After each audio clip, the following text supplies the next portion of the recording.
Welcome back, everybody, to Brown Bag Bets, powered by BetSperts. We are your daily dose of quick hit handicapping and sports betting picks. I'm Alex Christensen, and joining me, as always, is Mr. Andy Molitor. And it's a fun day today, Andy. There's not only golf all day, there's not only tennis all day, NBA tonight. College basketball is back. Now, I know there has been college basketball, but the madness returns. And that's really what's most important to me. Yeah, basically everything I almost bet yesterday won. So it's it doesn't matter how smart you are. Like I'm not saying like I'm some genius, but like you can think you're smart and know better, and you can't fight FOMO. Like it'll creep in when you almost make a bunch of bets and they all just cash. That's maybe a worse feeling than losing, honestly. Because what was it? Youngstown State stayed within the number. My UNCW team won again. So I did avoid those games, and I probably long term, the games I avoid, it's probably 50-50. So we'll live with that and just assume I would have lost juice over the long run, not let it creep Never into my nothing wrong head. with not losing. Yeah, that's plus 1.1 units every time. I bet a little golf today. I have one later, but I gave up my daily matchups for the Corrales yesterday or my first day. I had a couple of full tournament matchups. I'm not super jazzed about. I played them, but they've all fired off. I played a couple top 20s, and then Cal goaded me into playing Austin Smotherman to win. He was just being a wise ass when I put that top 20 in. And so he put in a missed cut bet and just posted it and didn't say anything just to be a dick. So I do have Austin Smotherman to win the tournament now because if that happens, I want to be able to rub his nose in it come Sunday. So Are they we're playing right cheering. now? I didn't see odds up for that this morning. Did they start early? Yeah. So, oh God, I had this conversation with Matt yesterday about tea times because he's asking me, he's like, what time zone is the Dominican Republic on, Andy? I said, well, Eastern, kind of, but it's That's called right. Atlantic time. So they don't do daylight savings. So it's Eastern right now, but 2 weeks ago it was not.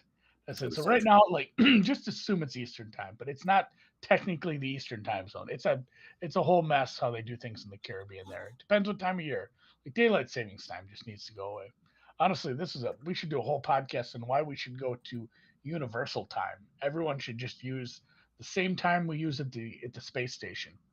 Everyone just it doesn't matter. Noon is the middle of the night for somebody. I don't care. Deal with it. The time zone shit's dumb. Can you imagine all Regardless, the complaining? oh god, people would. It's just like anything else. They complain for like 10 years and then people would be over it. But yeah, they did True. start fairly early. So I mean, technically, Need to wipe it out a was. generation or two, and then it'll settle Yeah, in. give it a generation. People will figure it out. But yeah, Punta Cana did start pretty early. We got Nate Lashley leading the tournament. Happy congratulations early to Sam Hoppin. He was our number one in the model. We don't take early victory laps, but it's always nice to see the guy we had projected most likely to win the tournament not 5 over through 6 holes or something. So him being up near the top feels pretty good. But Lashley and Ben Martin, Thomas Detry, a couple guys are leading at 4 under early. I have just a bunch of matchups there. That'll be a fun one throughout the week. And match play continues with Paul Casey just pulling out, deciding his back hurt yesterday, pulling out after 2 holes, and then showing up today, watching Alex Noren hit his tee shot, and then saying my back hurts and I'm done with this one too. The DFS ramifications of this are wild because I mean you know how match play works, Alex. Yeah. If you are up by so much, the match is called early. So the scoring system gives you a big bonus based on how many holes you didn't have to play.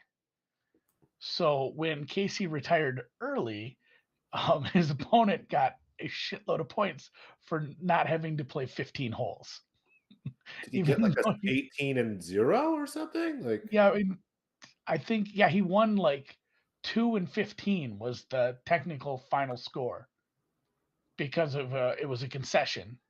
So yeah, the DFS world is all flummoxed about how the scoring. And then again today, his opponent hit a tee shot, so that match started. It was a concession, so he gets a bunch of points. And now you're in a point. If you lose your first two matches, there's not a there's not a way that you can even work yourself into a tie to win the group.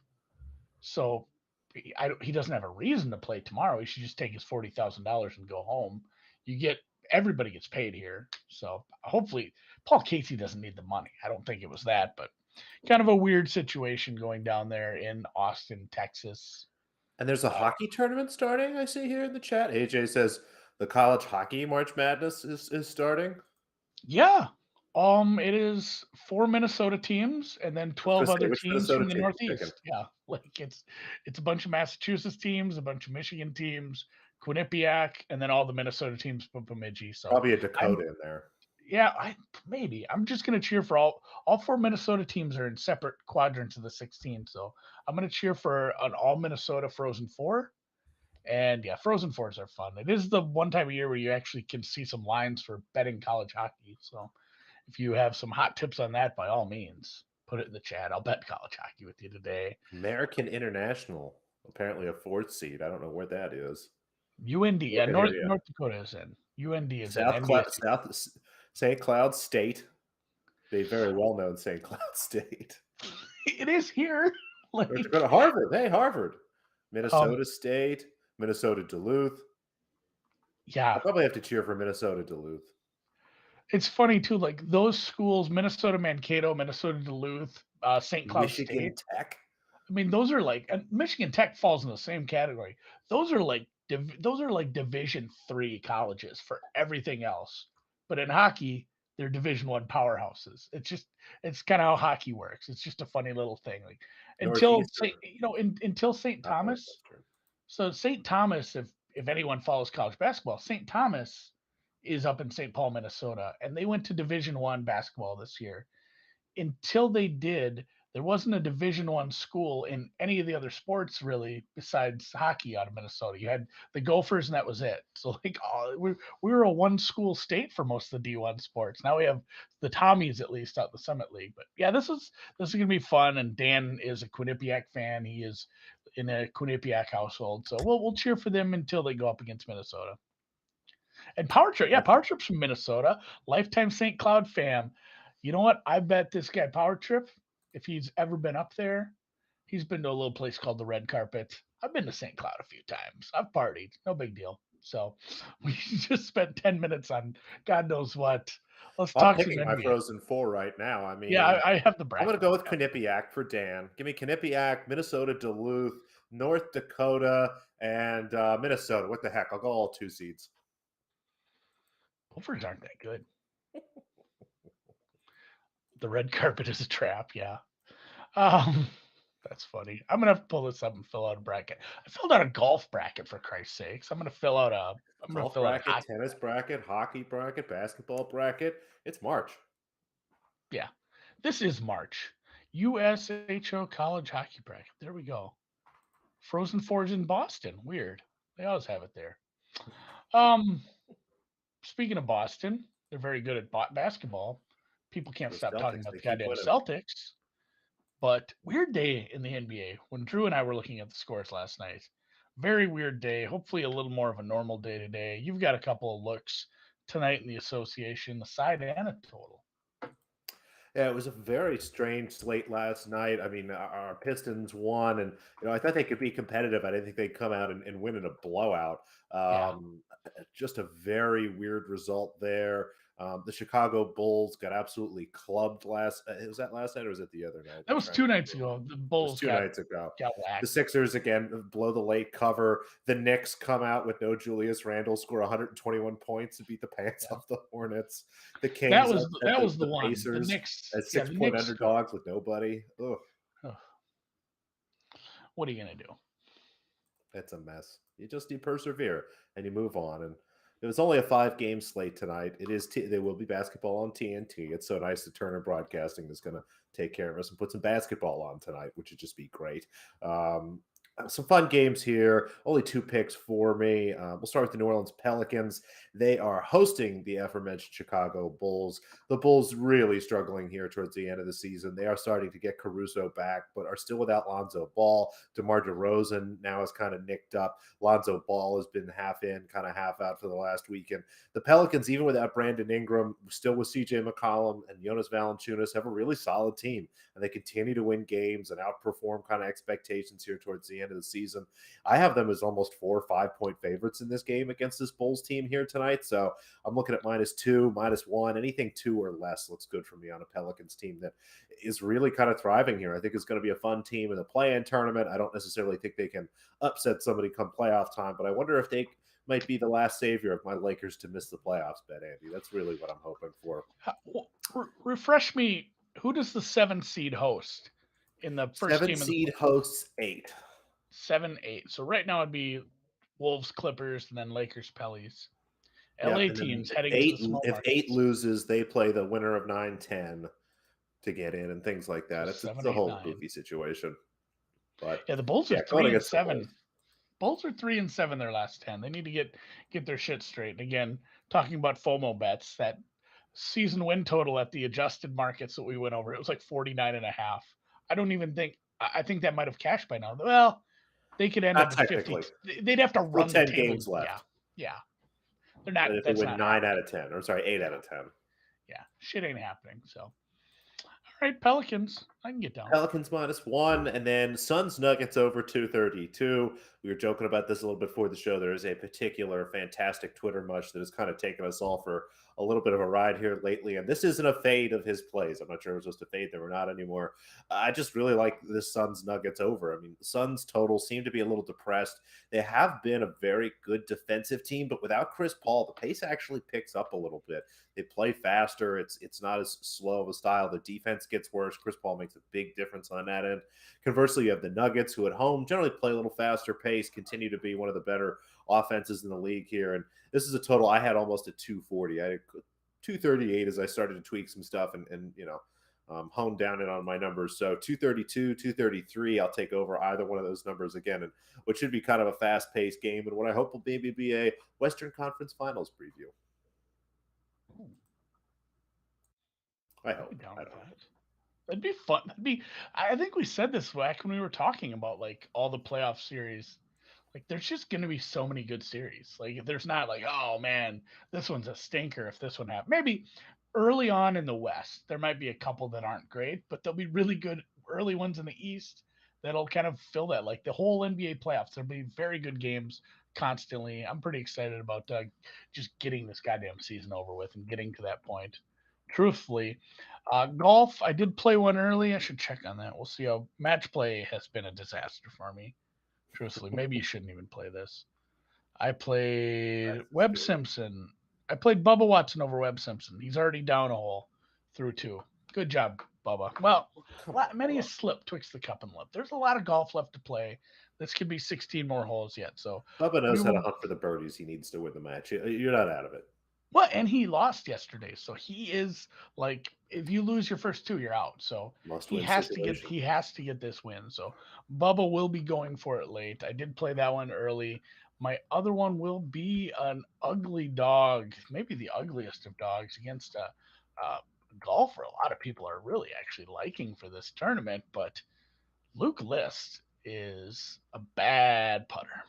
In fact, he's a horrible putter. In this field, he's probably one of the worst putters. Kevin Kisner's a bad ball striker. Again, not bad, but in this field, relative to Luke List, he is a bad ball striker. I will take a good ball striker over a good putter every time at a dog price and just hope for some variance. If I'm Kevin Kisner, I'm making Luke List putt everything. He's not picking a ball up unless it's teetering over the lip of the cup. So we'll see how this goes. This doesn't start until super late. And yeah, Dan points out Kisner has a good record at match play. People are latching onto some of these. Oh, he has a good record at match play, but I mean, we didn't have this in 2020. So a Sample lot of size these has to guys, be too small. I mean, a lot of these guys, if they missed 19, they've had 3 match play matches in like 3 years. So it's kind of tough to go back and look at that. Like my Shane Lowry look was, he has a bad match play record, but I looked at it. It's like, you know what? He played here last year and he played at the Ryder Cup and he went up against Cantlay and Rahm. And then before that, it was like an informed Patrick Reed in 19. Like all his losses lately were just like, well, those are really good golfers or really high level at least at that point. Patrick Reed is certainly not at that level right now, but I like a little strength of schedule adjustment on my match play records. So Luke List, Kevin Kisner, plus 115. And again, this doesn't start until like 3:15 Eastern. So if you are listening to this later on in the podcast or whatever it is, you probably still get some time. I think this is one of the later matches to go off this afternoon. Dig it. I like it. We got a little golf this afternoon. I guess we should have some tennis this afternoon too, I right? think so. Got to fill all those screens. Yeah, I brought it. I still have my extra computer here from early on in the tournament. Like, I want to fire up the second laptop, get it going.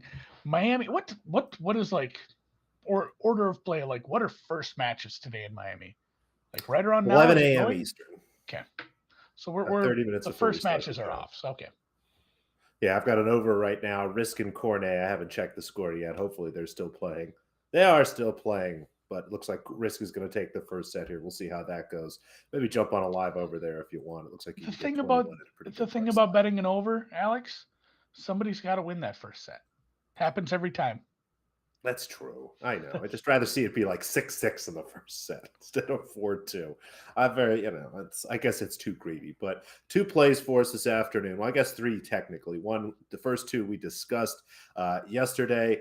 Watson plus 300 and plus 5 games here. She plays Alina Svitolina, aka Alina Monfils.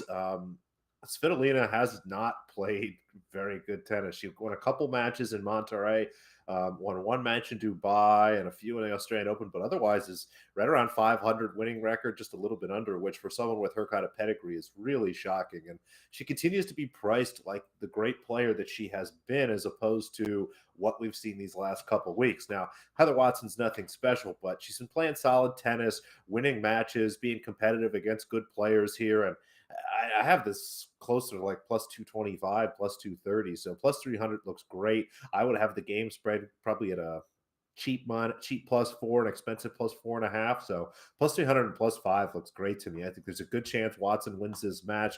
At the very least, I expect her to keep it close. Head to head here is a little wonky. They played 4 times, but you have to go back to like 2015 and stuff. Yeah. All 4 matches went 3 sets. Thought about going over 2.5 sets here, but worry a little bit about Svitolina. I just think this is a nice spot. Watson will definitely be competitive and have her chances to win. So give me 300 and plus five. And then one over here, Siniakova Raducanu, the U.S. Open champion, going against Katerina Siniakova, one of the most up and down players on tour, kind of at her level. I thought about going 3 sets here. If you want to go Emma wins 2-1, I wouldn't blame you at all for doing that. But this total should be 21.5, and it's 21 just about everywhere. So go ahead and grab the over there. See some questions floating in. Yeah, don't mind Emma on the money line again. Just Siniakova is someone that is tough and could definitely take that match. Naomi Osaka, I don't mind playing Kerber there, but Kerber looks old. It's kind of Naomi Osaka's disinterest versus Kerber's age, kind of. So I passed up on that. Again, don't mind a Kerber play there, but I'm going to let that one go.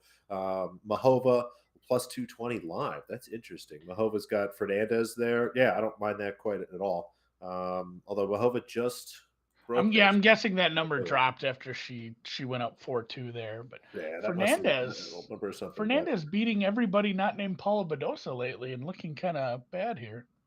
Yeah, no, I could dig that. And yeah, we talked about Barty yesterday, Power Trip. I mean, good for her. Congratulations. You're 25 years old. You've accomplished everything you wanted to in your sportive endeavor. And this is the second time she's retired, by the way. I don't know if people have just forgotten about that. She retired about 3-4 years ago and came back, had some fun playing cricket. I think there's definitely a chance she comes back to tennis, but I harbor no ill will, and it looks like Iga Swiatek will probably take over the number 1 spot. I was looking at the rules, Andy, and anybody that bet Barty to be the number 1 at the end of the year is going to be sorely disappointed as the ranking points disappear through the year. Yeah, such as it was a good bet. How do you predict a retirement? Like, maybe Kevin Wish Anderson had a cash out button after she won the Australian Open. I would have used Kevin Anderson might retire. Like that's a thing you could say. But you pick a 25-year-old on top of their game to retire. That's very hard to get. Like it's a tough Barry sport, Sanders man. plus. Yeah, it is. It's a grind.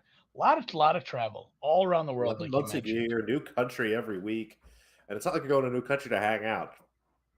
No, you're going there to work. It's a job. It's a job. Job ain't nothing but work.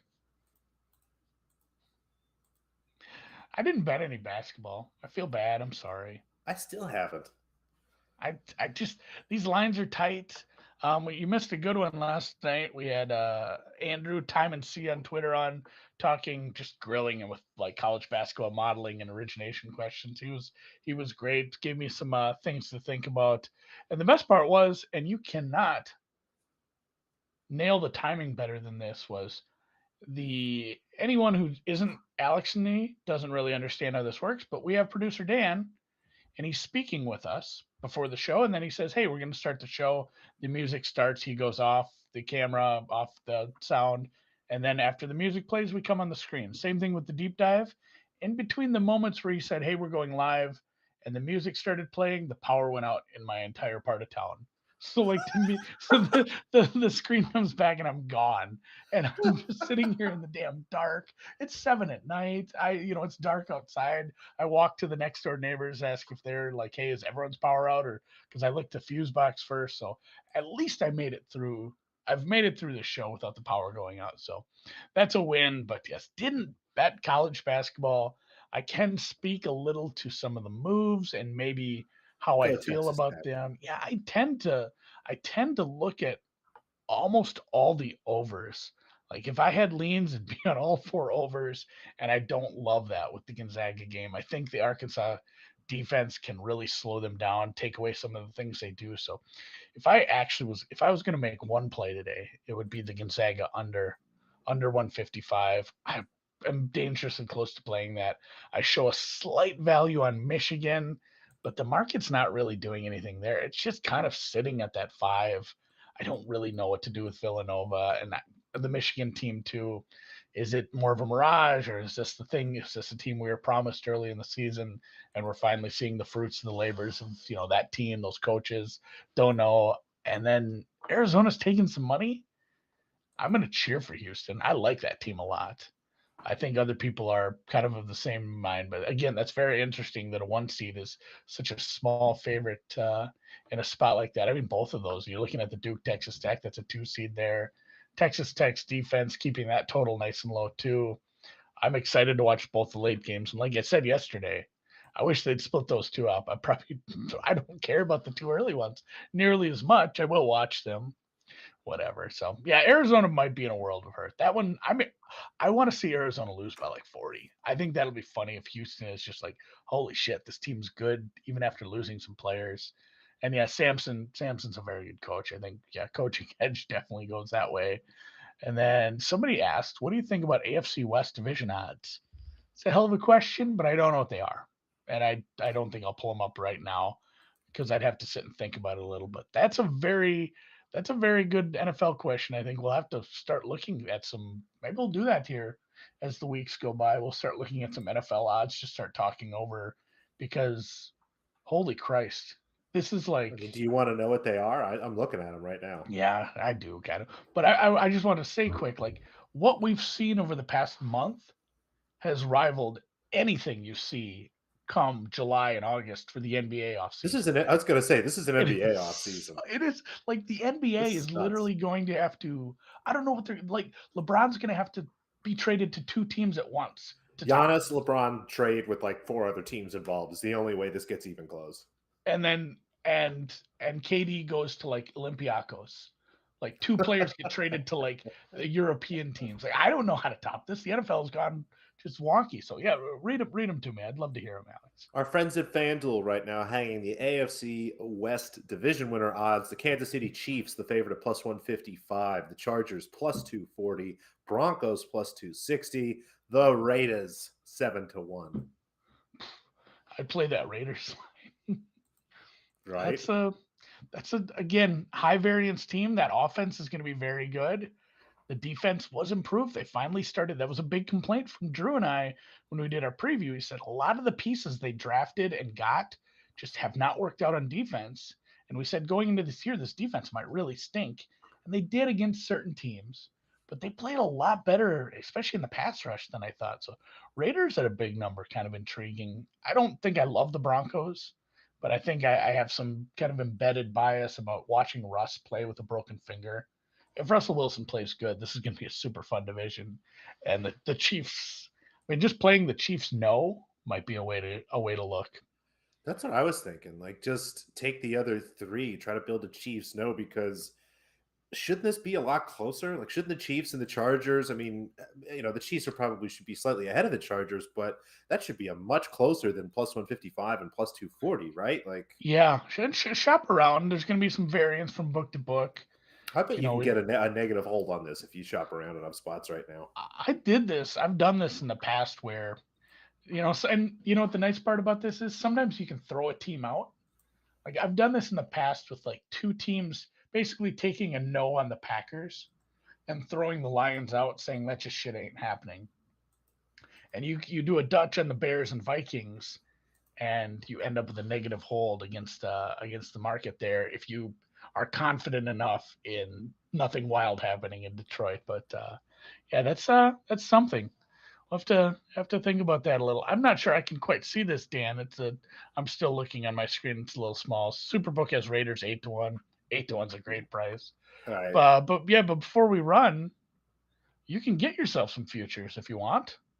Maybe the best price is here at our Did you get one of that our deposit match? presenting sponsors, Prop Swap, where you can get your 100% deposit match. Not only that, but like, what if it's 8-1 at Prop Swap, and you deposit you only have to deposit half of what it costs, so it becomes 16-1 on the Raiders.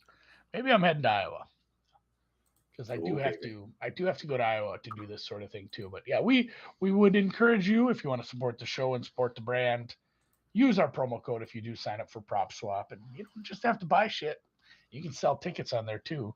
Start flipping some of your tickets that accrue some value if you don't have that cash out button. And the thing about the cash out button is, that's a number they're giving you. You can set your price and say, if I don't get this price, I don't want it. Like, this is where a reserve price, if you will. So check that out. If you have any questions, DM us.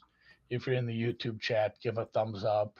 If you're not following Noops on Twitter, do that _Noops for a lot of tennis takes, a lot of great NBA takes, and eventually back to football takes. We're gonna have some. I got excited about first touchdown score, talking football again.